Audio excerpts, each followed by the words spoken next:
चित्रकार है ये कौन चित्रकार। सारंगा तेरी याद में। भरत व्यास का नाम उन कुछ एक गीतकारों में शामिल किया जाता है जिन्होंने हिंदी फिल्मों में बहुत से यादगार और सुपरहिट गीत शुद्ध हिंदी में लिखे। ऐसे गीत जो आम लोगों की ज़बान तक पहुँचे और सालों साल दोहराए जाते रहे। कुछ एक तो अमर रचनाएं हैं, जैसे स्कूल में गाई जाने वाली ये प्रार्थना जो शायद आपने भी गाई हो। मालिक तेरे बंदे हम। दो आंखें 12 हाथ फिल्म की ये प्रार्थना उस समय पाकिस्तान, नेपाल, श्रीलंका जैसे देशों में बहुत लोकप्रिय हुई थी। कुछ एक देशों के स्कूलों में तो उसे इसी तरह प्रेयर में गाया जाने लगा था जैसे अपने यहाँ गाई जाती रही है। और इसकी वजह यही थी कि इसे किसी एक धर्म से नहीं जोड़ा जा सकता। इसकी सिचुएशन बताते हुए वी शांताराम ने भरत व्यास को यही कहा था, क्योंकि ये प्रार्थना फिल्म में कुछ कैदियों पर फिल्माई जानी थी जिनका ताल्लुक किसी भी जाति या धर्म से हो सकता है। और भरत व्यास अगले ही दिन ये प्रार्थना लिखकर ले गए।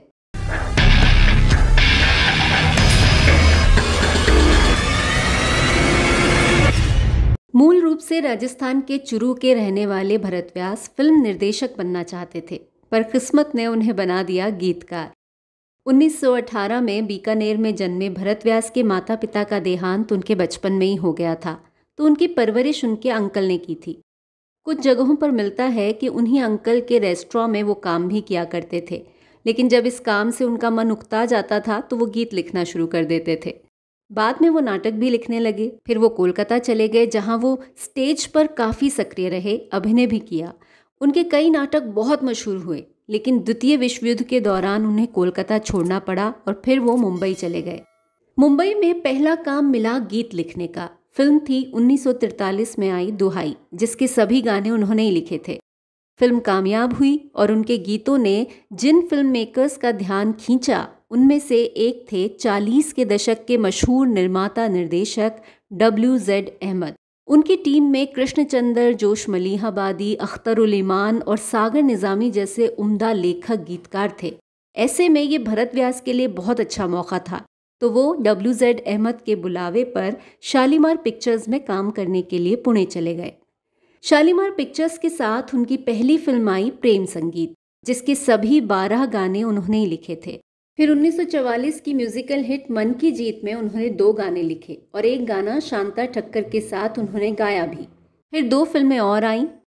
इसी दौरान उन्होंने रंगीला राजस्थान नाम से एक फिल्म का निर्देशन करना शुरू किया। आखिर ये उनका सपना था, मगर इसी बीच देश का विभाजन हो गया और WZ अहमद पाकिस्तान चले गए। तब अपनी सारी जमा पूंजी लगा के उन्होंने जैसे तैसे फिल्म पूरी की और मुंबई चले आए। मुंबई में काम कुछ था नहीं, हालत बहुत ख़राब थी। 15 रुपये किराए पर उन्होंने एक खोली ली थी, लेकिन काम नहीं मिल रहा था। उस दौर में उन्होंने अपनी कुछ कविताओं की किताबें छपवाईं, लेकिन वो बिकी नहीं।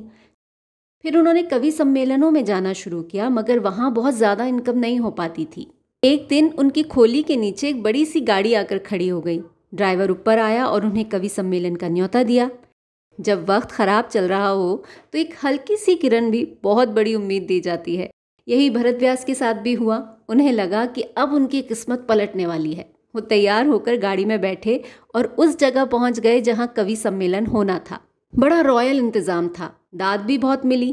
कवि सम्मेलन खत्म होने के बाद चाय नाश्ता हुआ, फिर वो वॉशरूम चले गए।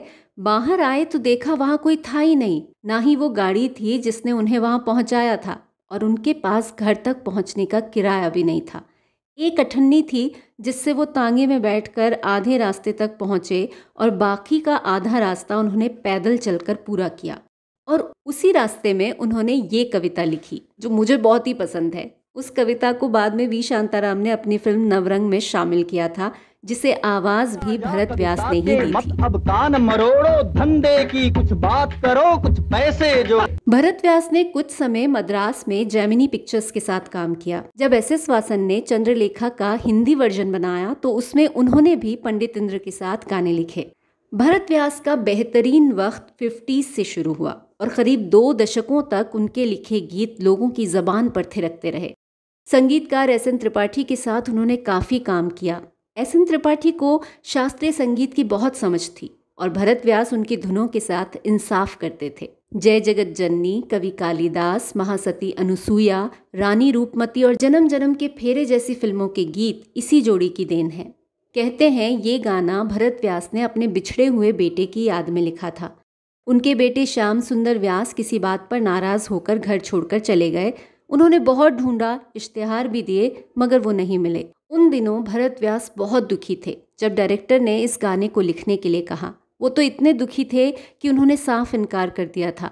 मगर तब उनके छोटे भाई BM व्यास, जिन्होंने इस फिल्म में अभिनय भी किया था, उन्होंने उन्हें समझाया। तब जाकर वो गाना लिखने पर तैयार हुए। जरा सामने तो आओ चलिए। दिल की आवाज़ थी, इसीलिए हजारों दिलों तक पहुंची और उनके ऐसे दर्द भरे गाने अपने दौर में सुपर डुपर हिट हुए।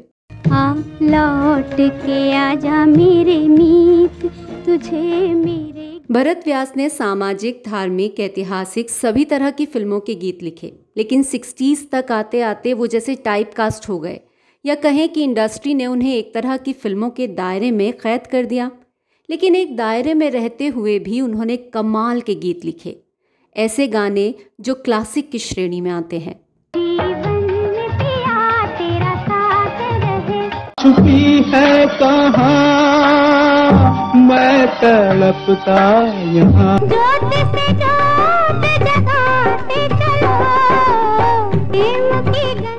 4 जुलाई 1982 को भरत व्यास इस दुनिया को अलविदा कह गए।